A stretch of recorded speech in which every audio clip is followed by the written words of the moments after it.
내 인생의 한 문장은 어떻게 기록될 것인가? 부제목으로 결정적인 한 방에 집중하라. 이것이 오늘 말씀의 주제입니다. 연초 우리는 우리의 새로운 계획들, 달려갈 길에 이런 계획을 세워야 되고 이런 것들에 집중해야 됩니다 라는 주제로 하나님의 말씀을 보고 있습니다.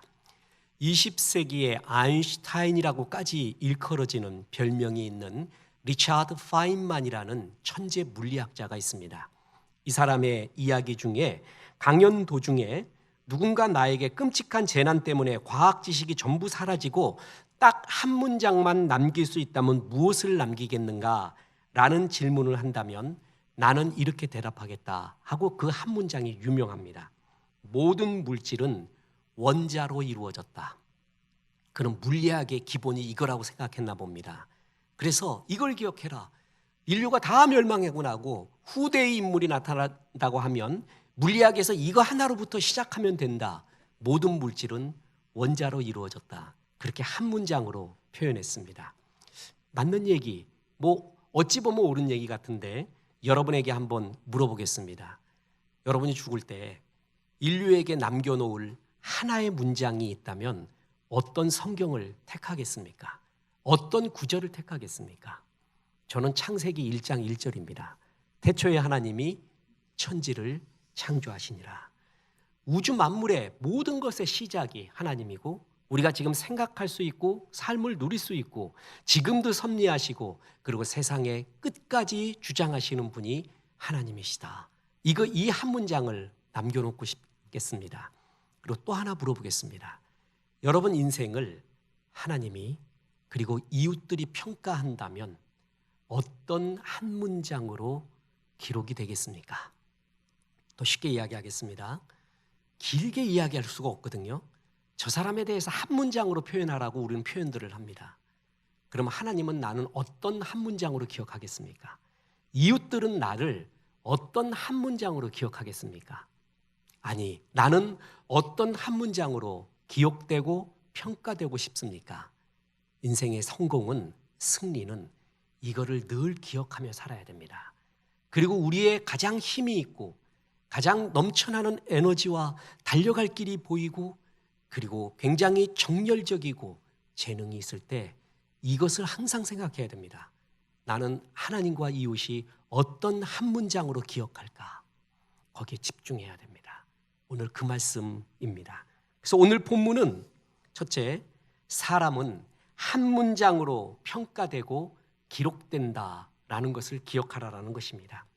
이 한 문장의 대표적인 게 뭐냐면 묘비명입니다. 그렇죠? 묘비명 길게 쓰지 않습니다. 한 문장으로 거의 씁니다. 이 묘비명은 한 문장으로 된 그 사람의 삶을 대표하는 상징이나 가치관으로 이루어졌습니다. 그래서 그 묘비명을 보면, 묘비를 보면 그 사람이 어떤 가치관 속에서 어떤 삶을 살았는가를 알 수 있는 교훈을 얻을 수가 있습니다. 그래서 묘비명은 그 사람이 죽은 다음에 후대 사람들이 그의 사랑하는 사람 아니면 관계된 사람들이 기록할 수도 있고요. 유명한 사람들은 자기가 죽기 전에 이미 기록해 놓습니다. 그래서 이걸 기록해다오. 내 묘비에는 저는 후자가 굉장히 좋다고 봅니다. 여러분 지금부터 기록 준비하시고요. 그것을 생각해 놓으십시오. 목사님이 그냥 연초부터 자꾸 죽음 얘기를 하네. 여러분 이게 지혜입니다. 이게 유대인의 지혜고 성경이 말하는 바가 전도서가 말하는 바가 바로 그것입니다. 이 한 문장으로 기억되고 싶습니다 하는 한 문장이 있냐라는 것입니다. 묘비명 가운데서 제일 유명한 것은 아일랜드의 극작가이자 소설가인 버나드 쇼. 저는 설교에도 수없이 얘기했습니다. 그가 미리 적어놓은 묘비명에 이렇게 나옵니다. 우물쭈물하다가 내 이럴 줄 알았다. 프랑스의 소설가 프랑스와 모리악은 이런 묘비명을 미리 기록했습니다. 인생은 의미 있는 것이다. 행성지가 있으면 가치가 있다. 단 하나의 괴로움도 헛되지 않으며 한 방울의 눈물, 한 방울의 피도 그냥 버려지는 것이 아니다. 저는 프리드리히 철학자 니체의 묘비명이 굉장히 가슴에 닿습니다. 그는 이런 말 했습니다. 이제 나는 명령한다. 자라투스트라를 버리고 그대들 자신을 발견할 것을. 멋지지 않습니까? 천상병 시인은 나 하늘로 돌아가리라. 아름다운 이 세상 소풍 끝내는 날 가서 아름다웠다고 말하리라.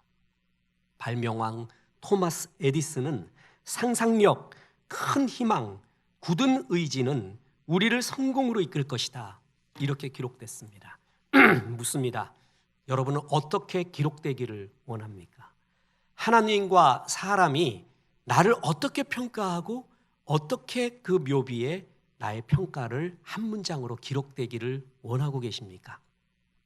미국 하원의 최초의 여성 의원이었던 클레어 부스 루스라는 여인이 있습니다.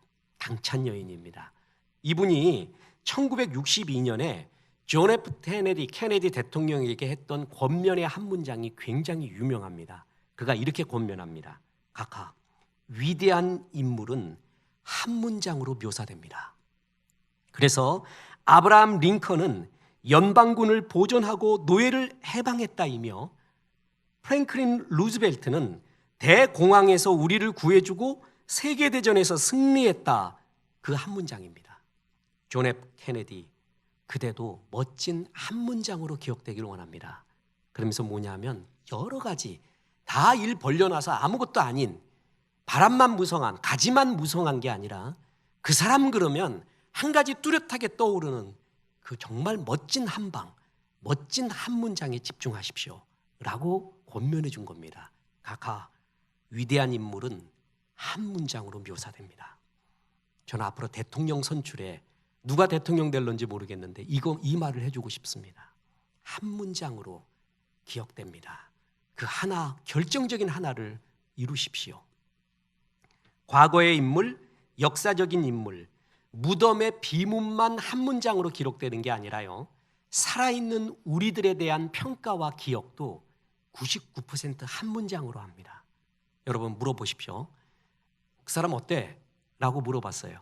그러면 잠깐만 기다리십시오 하고 가가지고 출력센터 가서 프린아웃해서 A4지로 두세 장 뽑아와서 그 사람한테 설명하지 않습니다. 우리는 한 문장으로 얘기하거든요. 그 사람 어때? 야, 그 사람 믿을 만한 사람이야. 그 사람 좋은 사람이야. 어이, 그 사람 믿지 마. 한 문장으로 말해요. 그를 이때껏 경험해 본 나의 토탈 이미지, 그것은 항상 한 문장으로 옵니다. 그죠? 제가 방송국을 가거나 세미나를 하거나 어디를 가요. 그럼 나는 원치 않은데 한재용 목사입니다 하고 앞에 붙는 수식어가 있어요. 사람들은 나를 그렇게 기억해요. 나는 그게 아닌데, 그런데 전부 그걸로 소개를 해요. 뭐뭐뭐뭐 한재용 목사입니다. 한 문장으로 기억합니다. 세상 길게 이야기하지 않습니다. 우리는 이 사실을 잘 기억해야 됩니다. 이완용 아시죠? 고종 19년에 과거에 급제를 합니다. 고종의 총애를 받습니다. 그래서 당시 최고의 신식 학교인 유경공원에 보내서 영어를 배우게 합니다. 그래서 미국 공사관으로 가서 그때 당시 드물게 영어에 능통하게 됩니다. 뿐만 아닙니다. 서예와 문장에 정말 끝내주는 실력을 가지고 있었습니다.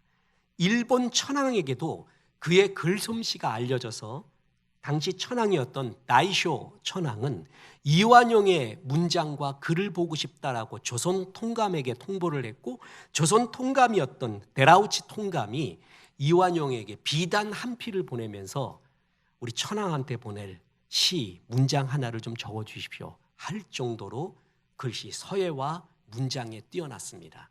이 이완용에 대한 글을 전기를 쓴 작가가 한국에서 한 4-5명 됩니다. 그중에 윤덕환이라는 사람이 쓴 이완용 편견에 의하면은 이완용은 술도 여자도 모르고 동아일보 기사를 근거로 독립문의 판액이 이완용이 쓴 것이라고 주장합니다. 독립문을요.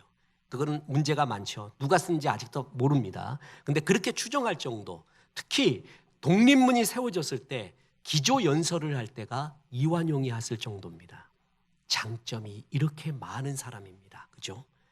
그 얘기할 때 그 장점이 하늘을 찌릅니다. 그럼에도 불구하고 우리가 이완용에 대해서 기억하는 것은 한 문장입니다. 나라 팔아먹은 매국노. 그의 장점이 왜 없겠습니까? 얼마나 좋은 일, 생각도 자기가 많이 했겠습니까? 소용이 없다는 거예요. 우리는 하나로 기억합니다. 하나님도 이웃도 그를 경험해 보고 나서 한 문장으로 표현합니다. 나라 팔아먹은 이완용.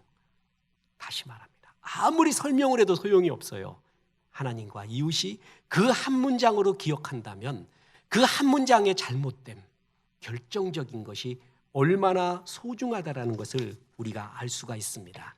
그래서 오늘 본문은 두 번째 교훈이자 결론을 말합니다.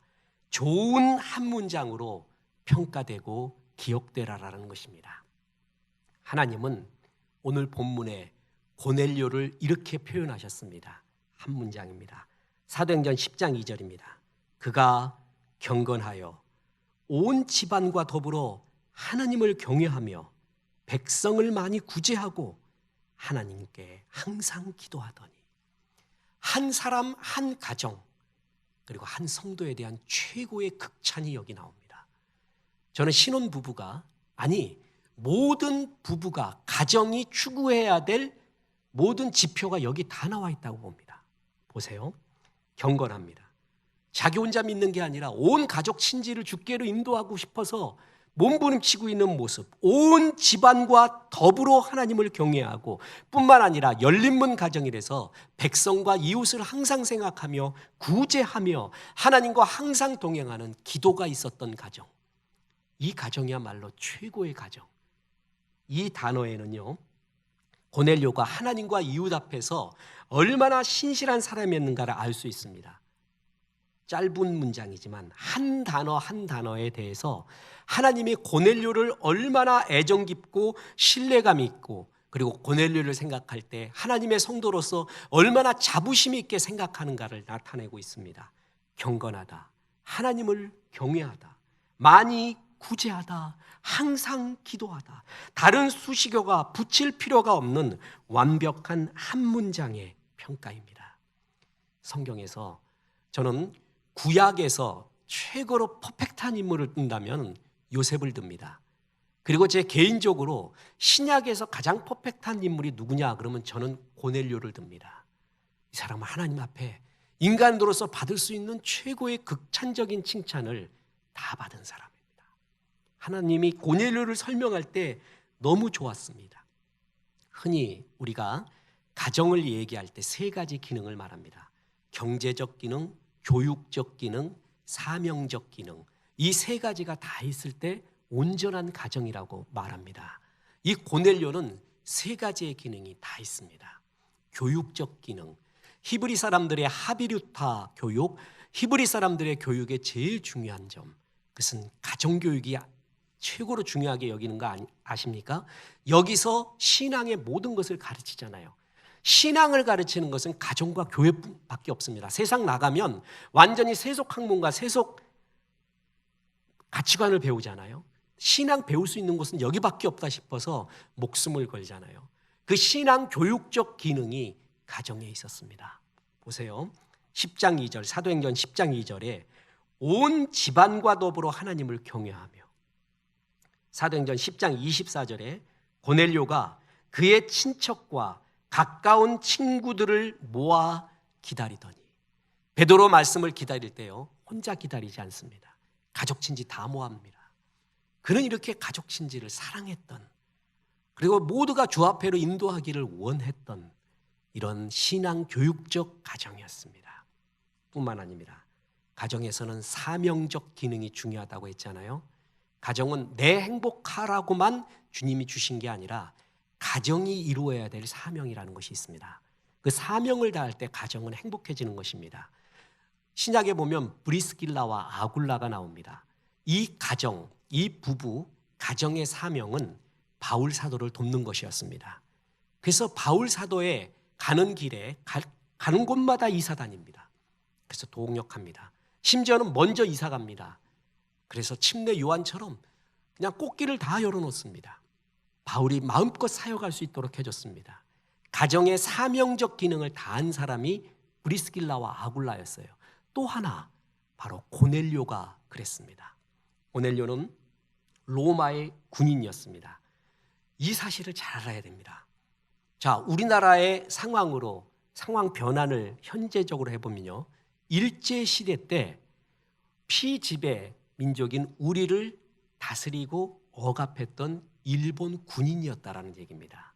그 관점으로 성경을 보십시오. 유대인들이 얼마나 싫어하겠습니까? 그죠? 대한민국 사람들이 그것을 얼마나 싫어했겠습니까? 그 관점으로 일단 봐야 된다는 거예요. 그런데 그가 지배민족으로서 피지배민족을 지배하는데도 그 피지배민족으로부터 욕을 먹지 않아요. 오히려 칭찬과 축복을 받는 사람이었어요. 이게 숨어있는 보석 같은 구절입니다.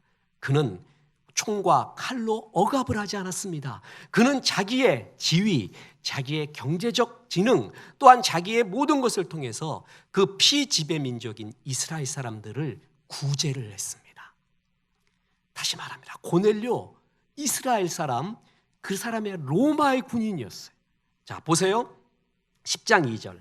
그가 경건하여 온 집안과 더불어 하나님을 경외하며 백성을 많이 구제하고 하나님께 항상 기도하더니, 그랬더니 그의 평가를 보세요. 10장 22절입니다. 그들이 대답하되 백부장 고넬료는 의인이요. 백부장, 로마의 군인이죠. 그는 의인이요 하나님을 경외하는 사람이라. 보세요. 온 유대 족속이 칭찬하더니, 누가 칭찬해요? 유대, 지배를 받는 민족이 칭찬하고 있다는 얘기예요. 제 아직 역사 지능이, 역사적 지식이 짧아서 그런지 몰라도 저는 일제 36년 동안에요, 저 일본인, 저 일본 군인은 굉장히 존경할 만하다라고 역사적 기록을 한 건도 보지 못했습니다. 다 싫어한 거예요. 저놈, 내가 앞에서는 총칼 앞에서 어쩔 수 없이 고개를 숙이지만 돌아서서는 저놈 언제 빨리 죽을까? 어떻게 하면 저놈 얼마나 없애버릴까? 그 생각만 하고 있는 거예요. 그런 게 지배민족의 군인 아닙니까? 그런데 고넬료를 누가 칭찬했어요? 온 유대 족속이. 어떤 사람인 줄 알겠죠? 참 멋진 사람입니다. 그는 좌우 진영을 다 떠나서 모든 이데올로기와 가치관을 떠나서 사람들 모두가 존경하는 사람이었습니다. 그 이유가 있습니다. 하나님 경외하는 진실함이 있었어요. 그리고 이웃을 향해 열려진 구제의 마음이 있었어요. 온 집안을 주께로 인도하고 싶은 그 집안에 대한, 가정에 대한 사랑, 이거를 모든 사람들이 느끼고 있었습니다. 뿐만 아닙니다. 그래서 하나님이 베드로를 만나게 해줬거든요. 이방인 사역의 시작을 하게 됐거든요. 베드로를 만났어요. 그랬더니 그 베드로에게 말씀을 청하면서의 자세를 보십시오. 사도행전 10장 33절입니다. 우리는 주께서 당신에게 명하신 모든 것을 듣고자 하여 다 하나님 앞에 있나이다. 저는 이게 예배의 자세, 설교의 자세라고 봅니다. 설교자가 설교를 해도요, 난 하나님 앞에 있다. 내가 먼저 은혜 받지 못하면 안 돼요. 내가 은혜 받는 모습으로 설교해야 되고요, 우리가 하나님 앞에서 말씀 듣고 있다라는 자세로 예배를 드리는 것, 그것이 은혜 받는 길입니다. 베드로를 만나는, 베드로를 청한 고넬료가 그 자세로 있었습니다. 그런데 얼마나 그 자세가 경건했는지, 개구리가 쫙 뻗듯이, 오징어 게임 오징어가 쫙 엎드리듯이 그렇게 그냥 베드로 앞에 엎드려 버렸더니 베드로가 부담돼 갖고 뭐라 그랬냐면은, 일어나십시오. 나도 사람이요. 나도 사람이요. 어떻게 하나님 보듯이 해요. 그 정도로 경건한 제사로 예배를 드렸습니다. 지금 방송으로 예배드리고 있는 성도 여러분, 저는 다 보고 있습니다. 지금 파자마 바람으로 예배드리는 성도는 빨리 회개하고 옷 갈아입으세요. 지금 뭐 이상한 거 먹어가면서 누워서 예배드리는 사람 발딱 일어나세요. 무릎 꿇고 다시 주여 잘못했습니다 하십시오. 이 예배의 자세에서 주의 은혜가, 영광이 임하게 되는 것입니다. 그가 그랬습니다. 그랬더니 지배를 받고 있는 종들이, 지배를 받고 있는 사람들이 나를 지배하는 그 군인을 존경하고 칭찬할 정도였습니다. 하나님이 너무 좋았어요. 그래서 고넬료에 대해서 한 문장, 사실 짧지는 않죠. 접속사로 계속 이어졌어. 그만큼 막 그렇게 한마디만 하기 싫은 거예요. 그는 하나님을 경외했다. 그리고 온 집안과 더불어 하나님을 믿었다. 그는 백성들을 사랑하고 구제했다. 그리고 하나님께 항상 기도했다. 하나님이 한 인간에게, 한 가정에게 줄 수 있는 모든 칭찬을 다 쏟아부은 겁니다. 고넬료가 갖고 있는 이 신앙의 요소가 내게 다 있잖아요. 그럼 정말 주 앞에 열어져 갑니다. 잘 들어보세요. 이 중에 하나씩은 꼭 결여돼 있어요. 나만 믿는 사람이나 가족, 친지, 신앙에 생각 않는 사람이나, 그리고 그것까지도 하고 다 좋아요. 이웃에 대해 참 인색한 사람이 있어요. 신앙 좋다고 하는데 이웃에만큼은 정말 인색한 사람이 있어요. 그거 올바른 신앙 아닙니다. 결국 하나님 앞에 사랑하면 이웃의 사랑, 이웃의 열린 문 되어야 됩니다. 한 가지씩은 꼭 걸려요. 요것까지도 했는데 항상 기도하지 않아. 그냥 항상 생각만 해. 그리고 항상 휴대폰과 주님과 싸우고 있어요. 밤낮으로 묵상하는 것은 항상 휴대폰이에요. 한 가지씩은 꼭 결여가 돼요. 그래서 막히는 것을 봅니다. 미국의 어떤 목사님이 고넬료가 갖고 있는 이 4가지 요소를 우리가 다 갖고 있으면 만사형통하리라. 그럼 만사형통 네 번을 외치래요. 맞대요. 근데 우리는 꼭 여기에 한 가지씩 결여되어 있다는 거예요. 맞습니다. 정말 그런 것 같습니다. 이웃에 인색하잖아요. 그게 내가 지금 막혀있는 이유 중에 하나입니다. 나만 잘 믿으려고 하잖아요. 가족 친지의 마음이 없잖아요. 내가 막혀있는 이유 가운데 하나입니다. 항상 기도하지 않아요. 항상 고민만 해요. 생각만 해요. 일어난 사건의 부정적인 사건을 묵상만 해요. 주께 고하고 주님을 기뻐하지 않아요. 그게 내가 막혀있는 이유 중에 하나입니다. 근데 하나님은 고넬료가 이 모든 형통함에 은혜의 모습을 다 갖고 있는 것을 이 한 문장으로 멋지게 표현됐습니다. 이제 이런 칭찬 들어야 되지 않겠습니까? 그렇습니다. 좋은 문장으로 기억돼야 됩니다. 그러기 위해서는 여러분 구체적으로 가지를 치십시오. 이제 하프타임이 넘지 않은 사람은 많은 경험을 위하여 가지를 뻗어납니다. 하프타임이 넘어가잖아요. 그러면 이제쯤이면 주님이 이 길을 원하신다라는 것을 내 기질, 은사, 나를 이끌어왔던 방향 모든 걸 보면 알게 됩니다. 그때부터는 절제해야 돼요. 그래서 가지치기를 시작해야 돼요. 10재주 가진 놈이 밥 굽는다는 말이 있습니다. 재주는 되게 많은데 결정적 한 방이 없어. 이것이 돈 버는 재주 결정적인 거 하나가 없어요. 저 사람 많은 일을 한 것 같은데 뭘 했는가 보면 하나도 이룬 거 없어. 하긴 다 건드렸어. 근데 결정적인 열매 하나는 없어요. 이게 허무한 무성한 가지만 많은 인생이 됩니다. 그러기 이것을 벗어나서 결정적 한 방을 위해서는 가지치기를 해야 됩니다. 인생은 크게 꽃 인생이 있고 열매 인생이 있습니다. 주님은 우리를 꽃을 위하여 부른 것이 아니라 열매를 위하여 불렀습니다. 열매를 위해서는요, 바람이 있어야 되고 물도 있어야 되고 햇살도 있어야 됩니다. 그러나 또 하나 있어야 될 게 있습니다. 가지치기라는 것입니다. 가지 많은 나무에 바람 잘 날 없다고 했거든요. 잔가지 많잖아요. 양분이 글로 다 빠져갑니다. 그래서 열매가 실하지 않습니다. 그래서 진짜 과실 농장에서는 가지치기를 멋지게 해줍니다. 근데 잘못 가지를 잘라서 열매 맺는 가지 자르면 절대 안 됩니다. 그건 이놈이 열매 맺고 있는데 그놈을 떡싹둑 잘라버려요. 열매 맺는 가지가 뭔지 아십니까? 여러분, 예배 드리는 거예요. 11조 하는 거예요. 헌신하는 거예요. 봉사하는 거예요. 이게 열매 맺는 가지예요. 내가 지금 급하다가 그거 다 잘라버려. 아무 열매 없는 거예요. 마귀가 그걸 노림수 하는 거예요. 이렇게 장가지를 자를 때 역사가 일어납니다. 삶의 지혜는 좋은 것을 많이 모으는 것도 지혜입니다. 그러나 안 좋은 것, 내 것이 아닌 것을 버려가는 것도 또 하나의 인생의 50%의 지혜입니다. 인생은 달려가는 힘 50, 스톱하는 힘 50, 취하는 거, 좋은 거, 가지는 거 50, 나쁜 거, 내 거 아닌 거 버리는 거 50입니다. 근데 우리는 자꾸 달라고 해요. 다 가지면 좋은 줄 알아요. 어리석은 새는 반짝이는 것을 무엇이든 집으로 갖고 온다라는 속담이 있습니다. 어리석은 새는 반짝반짝거리면 다 좋은 것 같아. 그래서 둥지에다 다 날라와요, 유리 조각을. 그래서 유리 조각 때문에 다 피투성이가 돼도 반짝이는 거 다 가지고 와요. 어리석은 새입니다. 이제 내 것이 아닌 것을 버려낼 줄 아는 거, 주께서 내게 허락하지 않은 것은 잘라낼 줄 아는 절제와 지혜가, 집중의 지혜가 필요한 것입니다.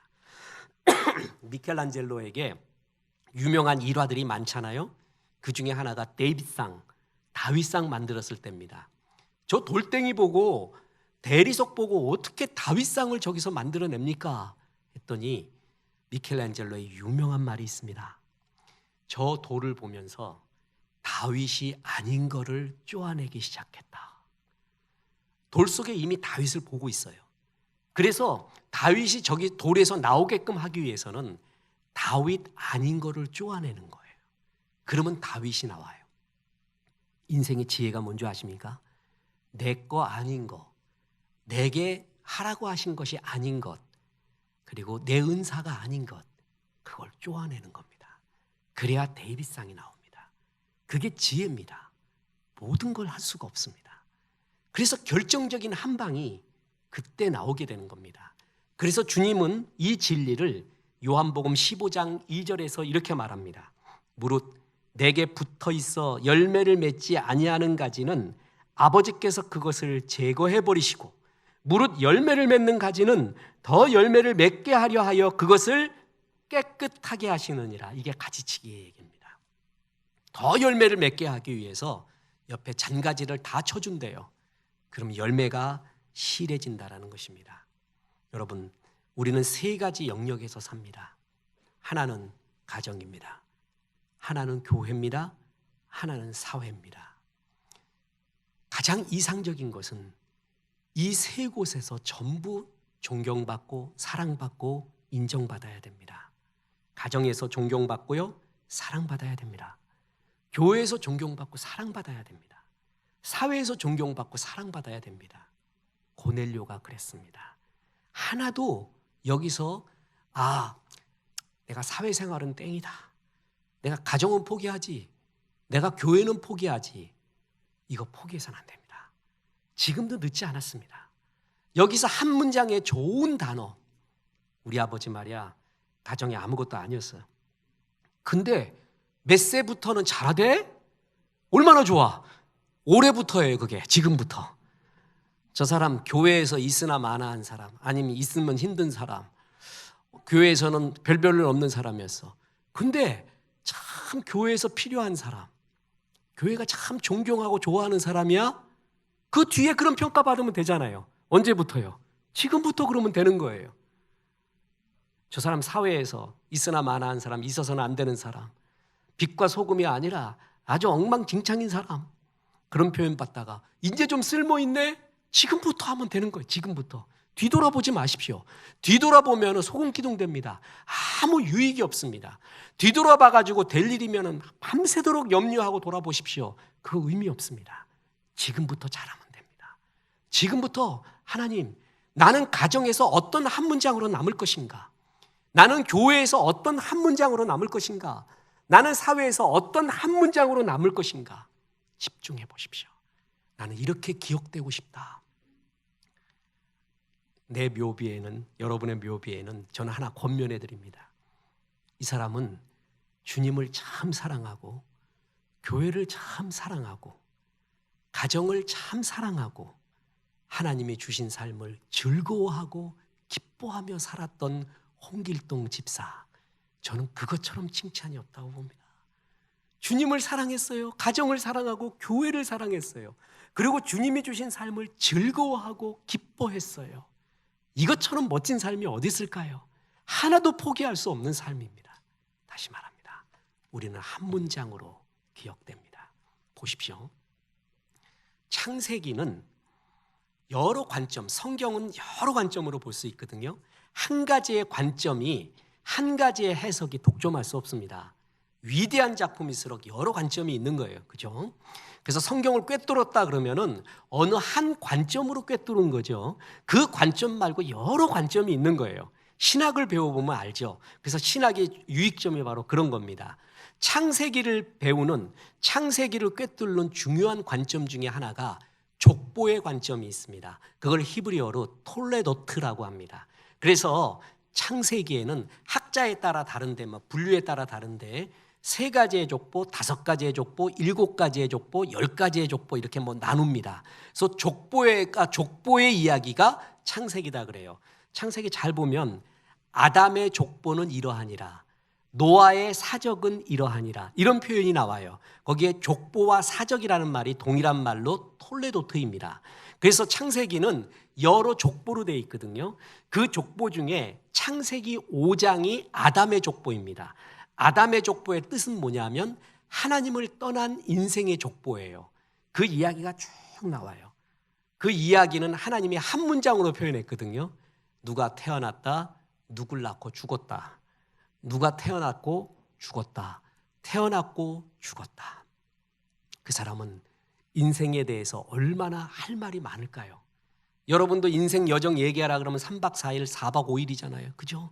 너무 길어요. 그런데 그렇게 할 말이 많은데 하나님은 한마디만 기록합니다. 태어났다, 죽었다. 하나님이 기억할 게 없어요. 기억하시고 싶지도 않나 봐요. 제가 이완용에 대해서 얘기하잖아요. 그럼 여러분은 그 얘기 좀 하지 말라 그래요. 뭐 서예가 뛰어났느니 영어가 뛰어났느니 뭐 다 필요 없다. 문장이 뛰어났느니 영어를 잘하느니 다 필요 없고 나라 팔아먹은 놈 그거 하나만 기억하면 된다. 다른 걸 기억하기가 싫어요. 그랬듯이 하나님은 그 인생에 대해 하나님 떠난 인생에 대해 태어났다 죽었답니다.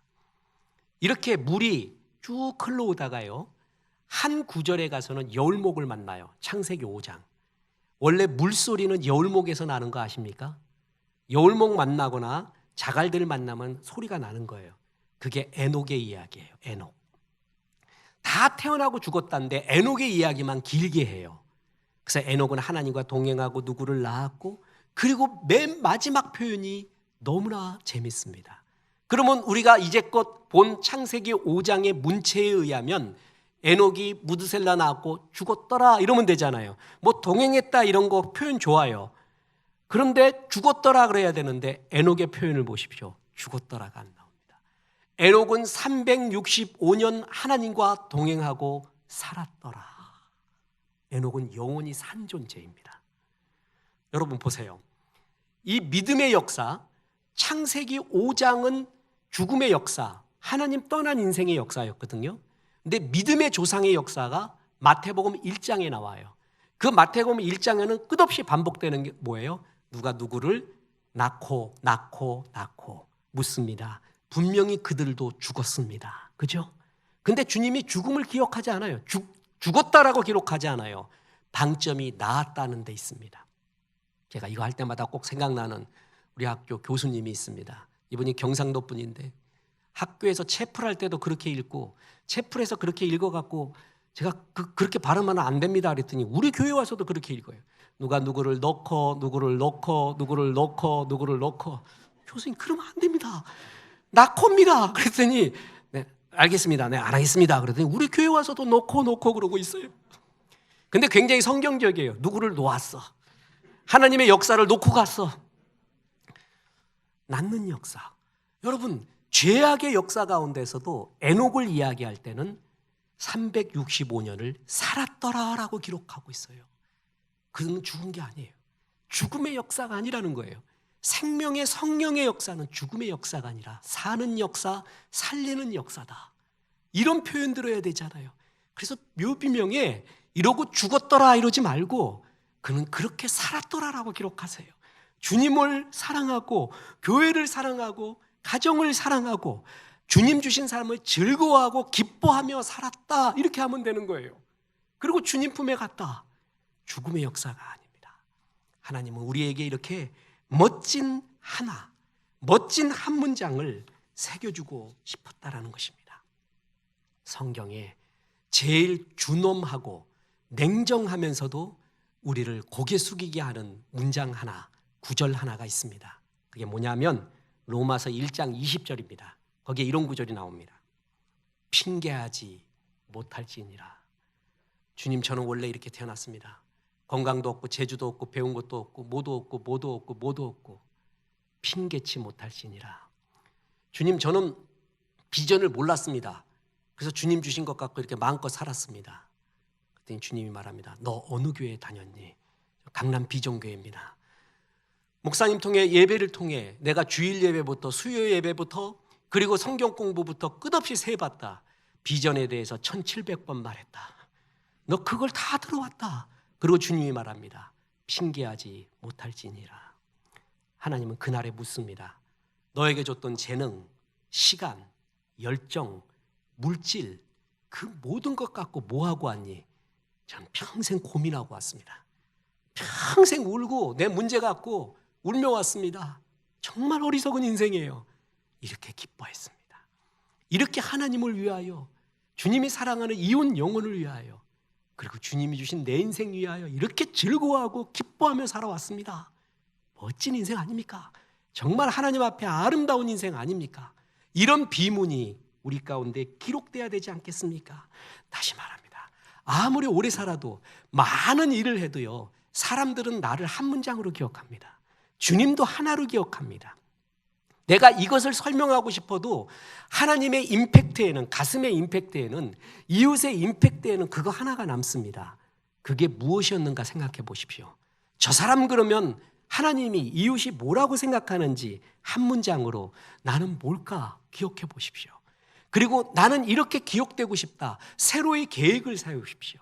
그리고 그 방향으로 집중하십시오.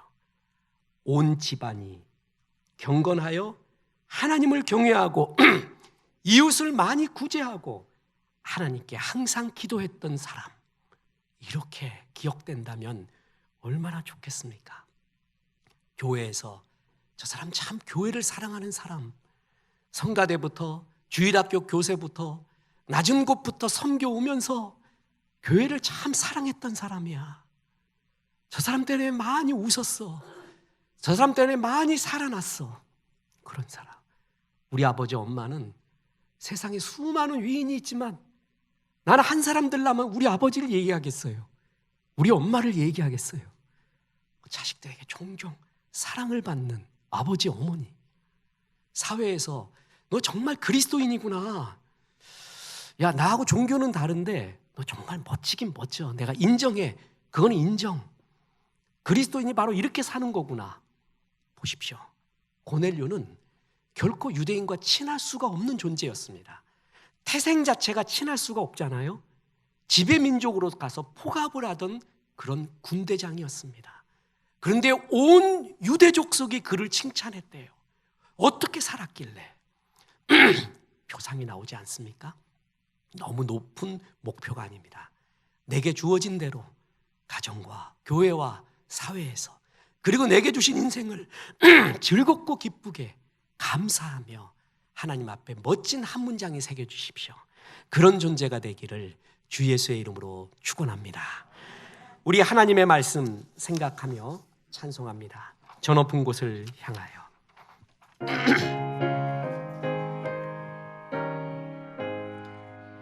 저 높은 곳을 향하여 날마다 나아갑니다.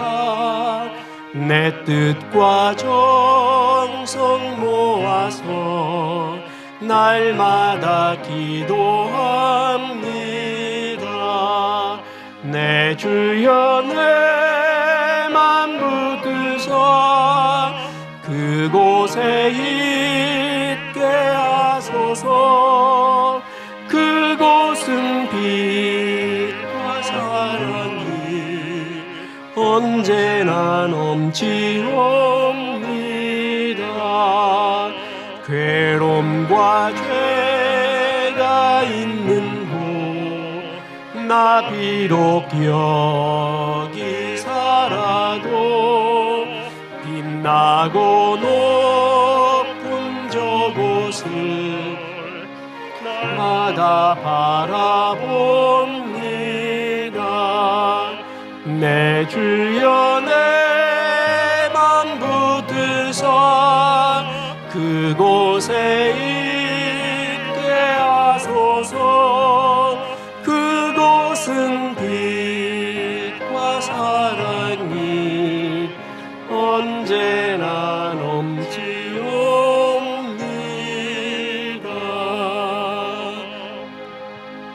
이제는 우리 구주 예수 그리스도의 은혜와 하나님의 크신 사랑과 성령님 고넬료 같은 좋은 하나님과 이웃의 평가를 받으라 말씀하심이, 이 말씀에 아멘하며 하나님과 이웃 앞에 선한 존재로 서기로 기도한 성도들에게 함께 하셔서 이제부터 끝날까지 크신 영광 받으시옵기를 우리 구주 예수 그리스도 이름으로 축원하옵나이다.